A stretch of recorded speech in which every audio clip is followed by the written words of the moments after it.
The last patient. The gates to St. Dymphna Asylum hadn't opened in nearly 20 years. Rust clung to the bars, ivy climbed like veins across them, and the building beyond loomed against the fading sky brick, black and blind.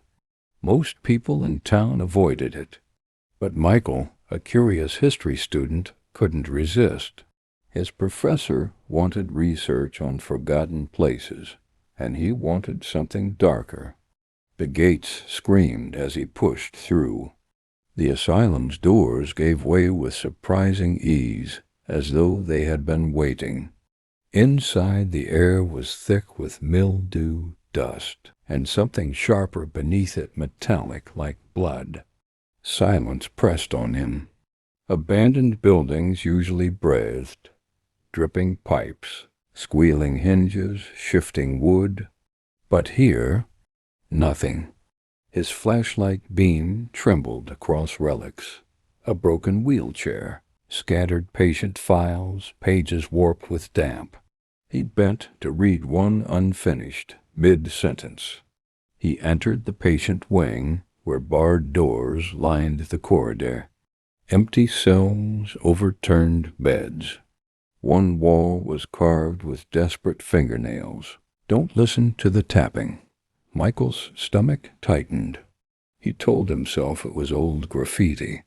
He marked the walls with chalk arrows to keep track. But when he circled back minutes later, the marks were gone. That was when he heard it. Tap, tap, tap. Not a drip. Too steady. Not an animal. Too deliberate. The sound of a fingernail clicking patiently against wood. "Hello?" His voice cracked. The tapping stopped. The asylum twisted around him, now halls bending strangely, doors where none had been. He moved faster. The tapping followed, always behind him, always steady. Tap, tap, tap, panic rising. He shoved into a ward and slammed the door shut. Silence. His chest heaved. Then a voice calm, close. "You shouldn't have listened." His light swung. The room was empty, except for a single chair facing the wall. The paint above it was scratched raw. 3 words carved again and again.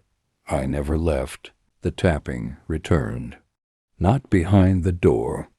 Not in the hall. Everywhere. Above him. Below him. Inside the walls. Michael clamped his hands to his ears. It didn't help. The sound was inside him now.